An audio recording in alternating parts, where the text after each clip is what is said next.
నేనేందో మీకు తెలుసు, భారతీయ జనతా పార్టీ కార్యకర్తలకు తెలుసు, తెలంగాణ రాష్ట్ర ప్రజలకు తెలుసు, తెలుగు రాష్ట్రాల ప్రజలకు తెలుసు. కొత్త పార్టీ పెట్టాలనేటువంటి ఫాల్తు ఆలోచనలు రావు నాకు. అటువంటి ఫాల్తు రాజకీయ నాయకుని కాదు.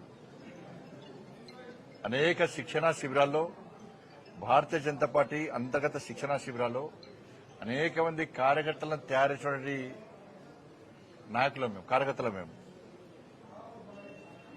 ఇలా భారతీయ జనతా పార్టీ కమిట్మెంట్ తో పనిచేసే ప్రతి కార్యకర్త కోరుకున్నది ఒకటే ఒక చివరి కోరిక. ఉరిశిక్ష వేసే ముందు కోరికలు అడతారట, చివరి కోరిక ఏం అడతారట, వాళ్ళు ఏం చెప్తారు తెలియదు.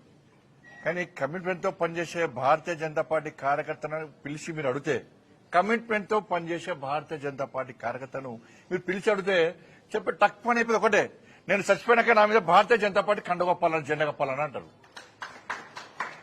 దీనికి కమిట్మెంట్ అంటారు. అటువంటి కమిట్మెంట్ గల కార్యకర్త మీద ఇప్పుడు నన్ను అడిగి చూడాలి.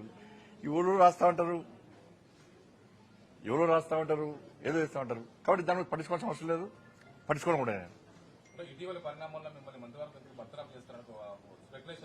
కరెక్టే. కేసీఆర్ చేత 17 మంది ఎంపీలు ఉన్నారు. కేసీఆర్ దయాదక్షిణ మోడీ ప్రభుత్వం నడుస్తుంది పాపం. కాబట్టి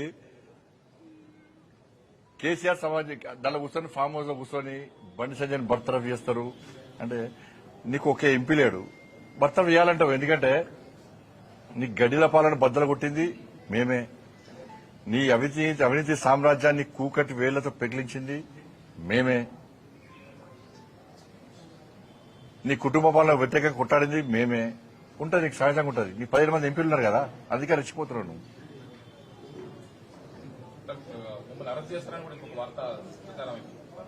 ఇప్పుడు అన్న ఈ కోర్టుల కేసు నడుస్తున్నది, కోర్టు పరిధిలో ఉన్నది. ఇప్పుడు ఒక్కరు గుర్తుంచుకోండి, కన్న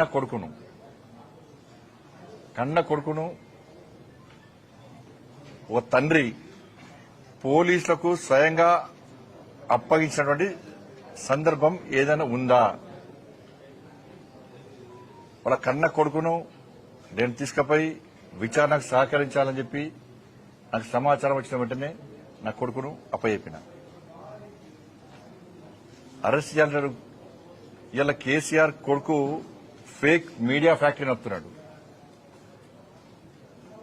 ఏం జరుగుతుంది, ఏం జరగాలి, ఏం జరిపించాలనేది ఆ కుట్రలన్నీ ఆయన చేస్తున్నాడు. కాబట్టి ఆయన నడితే సమాధానం చెప్తాడు. థ్యాంక్ యూ, ధన్యవాదాలు.